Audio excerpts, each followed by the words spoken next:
সঞ্জয় লীলা বনসালির হীরামান্ডি দেখলাম। 8 এপিসোডের এই হীরামান্ডি দেখার পর আমি আজকে এখানে এসেছি আপনাদের একটা বিশেষ পরামর্শ দেওয়ার জন্য।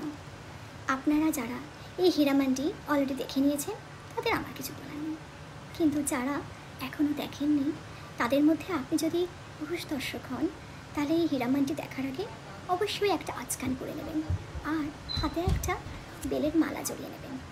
আর আপনি যদি মহিলা দর্শক হন অবশ্যই একটা আনারকালি পরে নেবেন আর মুখে গুলকান্দাও একটা পান চিবোতে চিবোতে যদি আপনি এই সিরিজটা দেখেন তবেই কিন্তু একমাত্র এই সিরিজের পুরো ফ্লেভারটা আপনি পাবেন। আমি পেয়েছি, দেখছেন না আমার চোখে সুরমাটা টানটা কত লম্বা হয়েছে আর আমার কথা বলার ধরনটা কেমন চেঞ্জ হয়ে গেছে, কারণ আমি হীরামান্ডির ঘোরে এখনও ভেসে আছি। হীরামান্ডি সিরিজে ভানসালি তৎকালীন সময়ের যারা তাওয়াইফ ছিলেন তাদের জীবনযাত্রাকে পোর্ট্রেট করেছেন। উনি দেখিয়েছেন লাহোরের তৎকালীন সময়ে যারা তাওয়াইফ ছিলেন তারা সারাদিন মান্ডিবাজি করতেন, আর যখন তাদের মান্ডিবাজিতে ভাটা পড়তো তখন তারা সারাদিন কোন্দলবাজি করতেন। এখানে পুরো সিরিজ জুড়ে মনীষা কৈরালার একটি ভাবলেশহীন মুখের মেয়েকে আমরা দেখতে পাই, যার নাত উথরাই নিয়ে তার মা জ্বলে পুড়ে খাক হয়ে যাচ্ছে, কিন্তু তার মেয়ের কিন্তু সেদিকে কোনো খেয়াল নেই। সে সারাদিন সারাক্ষণ এমনকি পুরো সিরিজ জুড়ে একই কথা বলে গেল।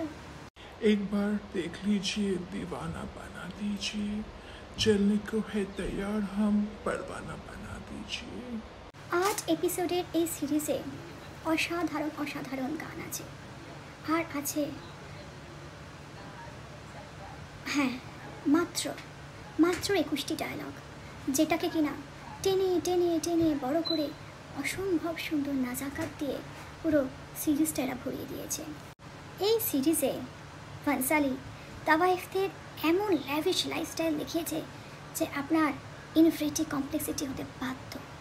আপনার মনে হবে কী করছি, 50,000 60,000 টাকা চাকরির জন্য কি খেটে খেটে না মরছি, তার থেকে যদি পায়ে একটু ঘুঙরু বেঁধে দুপাক নিচে নিতাম তাহলে হয়তো এই লাইফস্টাইলটাই আমি পেয়ে যেতাম, মনে আপনার হবে।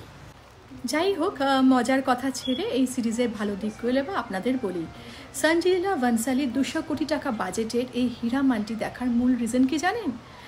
সঞ্জয় লীলা বনসালির দুর্দান্ত সেট, দুর্দান্ত ফটোগ্রাফি, ডিরেকশন এবং কস্টিউম, তার মধ্যে অতিরিক্ত পাওনা হচ্ছে আমাদের মনীষা কৈরালার দুর্দান্ত অভিনয়। এটা আমার যদিও ব্যক্তিগত মতামত, আপনাদের মতামত নিশ্চয়ই জানাবেন নিচের কমেন্ট বক্সে। নমস্কার।